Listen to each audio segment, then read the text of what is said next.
Everyone who participates needs to measure their solar zenith angle at the time of solar noon on an equinox, either spring or fall.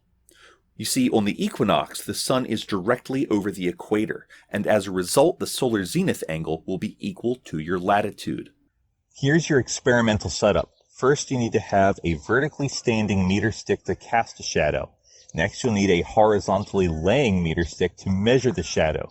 You need to have this meter stick pointing towards the geographic pole, which means if you're using a magnetic compass, you need to account for magnetic declination. Solar noon occurs when the shadow reaches its minimum length. Note, this noon isn't the same as 12 p.m. Solar noon refers to the moment when the sun is at its highest point in the sky, which casts the shortest shadow. In the northern hemisphere, the sun will be directly south of you, which means your shadow will be pointing north. But in the southern hemisphere, the sun will be directly north of you, which means your shadow will be pointing south. If you're on the equator, you won't get a shadow at all. The solar zenith angle is the inverse tangent of the length of the shadow divided by the height of whatever is casting the shadow.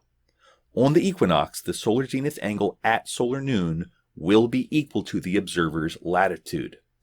Now, latitude is easy to measure because you only need to determine the angle to astronomical landmarks like the sun or certain stars in the night sky. However, since the Earth is rotating, longitude is much harder to measure. Astronomical landmarks constantly move from east to west across the sky, so you would need to know exactly what time it is when taking your measurements.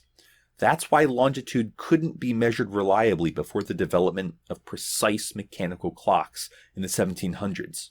When each observer makes their observations at solar noon, they must also note the time.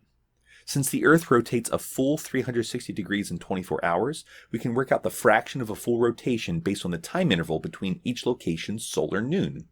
The longitude angle between each observer is given by this formula. So, for any two observers, you should have two latitudes and two times, which lets you calculate the longitude between locations.